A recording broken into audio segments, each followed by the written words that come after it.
Some places are cursed. Some houses carry secrets so dark that those who enter never come back the same. This is the terrifying true story of a house that swallowed its visitors, leaving behind only whispers of what happened within.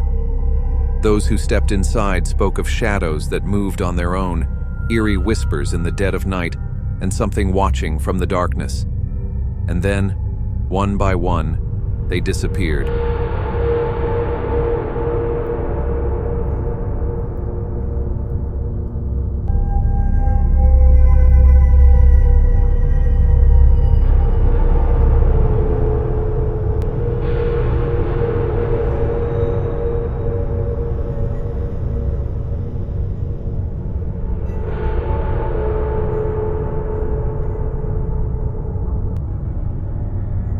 If you ever hear of the house on Blackwood Lane, do yourself a favor.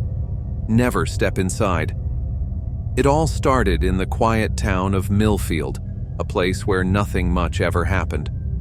People knew each other by name, the streets were lined with old-fashioned lanterns, and children rode their bikes without fear. But on the outskirts of town, hidden behind overgrown trees and rusted gates, sat an old Victorian house, abandoned, decaying, yet strangely untouched by time. Locals whispered stories about the house on Blackwood Lane. Some said it had been abandoned since the 1950s when an entire family mysteriously vanished without a trace.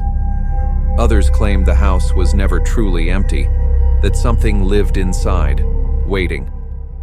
Then, in 1998, a man named Daniel Carter bought the house. Daniel was a real estate investor who didn't believe in ghost stories. He planned to restore the house and sell it for a profit. Ignoring the warnings of the townspeople, he moved in with his wife, Lisa, and their 10-year-old son, Eric.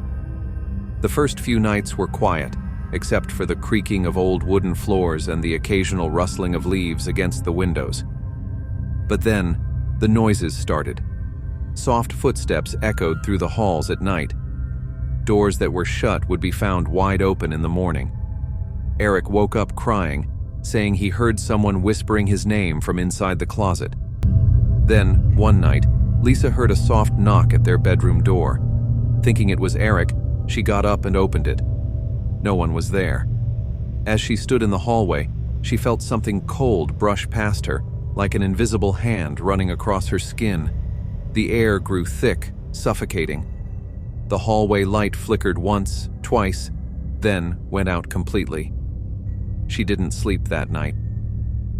The next morning, Lisa begged Daniel to leave the house, but he laughed it off. "It's just an old house settling," he said. "There's nothing here but our imagination." That night, Daniel stayed up late working in his study. At around 2 a.m., he heard footsteps on the second floor. Heavy, slow, deliberate. Thinking it was Eric sleepwalking, he called out, "Buddy, go back to bed." The footsteps stopped. A few seconds later, something knocked, 3 slow knocks on his study door. Daniel's breath caught in his throat. He stood up, hand hesitating on the doorknob, before finally opening it. The hallway was empty. A sudden scream echoed through the house. Lisa's voice filled with terror. Daniel ran to their bedroom, his heart pounding. The room was in chaos, the blankets thrown to the floor, the window wide open, curtains billowing in the wind. Lisa was gone. The police were called. They searched the house, the property, the surrounding woods. There was no sign of Lisa. No footprints leading away from the house, no forced entry, no struggle. It was as if she had simply vanished. Daniel, frantic with grief, refused to leave the house. "She's still here," he told the police. "She didn't leave. Something took her." Days passed. Then, on the 4th night after Lisa's disappearance, Eric went missing. Daniel had put him to bed like always, but when he checked on him in the morning, the bed was empty. The window was open, the air in the room freezing cold. There were no footprints, no signs of struggle, just an open window and an empty bed. The house had taken them both. Daniel became obsessed. He set up cameras in every room, searching for answers. On the seventh night, as he sat watching the monitors, he finally saw something. At exactly 3:33 a.m., the hallway camera caught movement. A shadowy figure stepped into the frame, a tall, distorted shape with hollow eyes and a gaping mouth.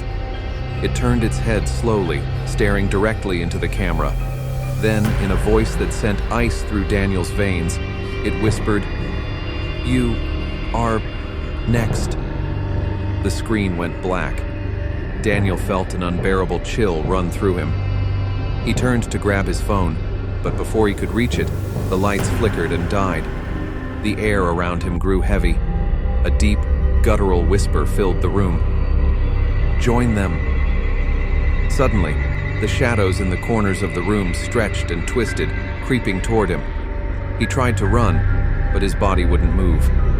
The darkness swallowed him whole. A week later, the police returned to the house.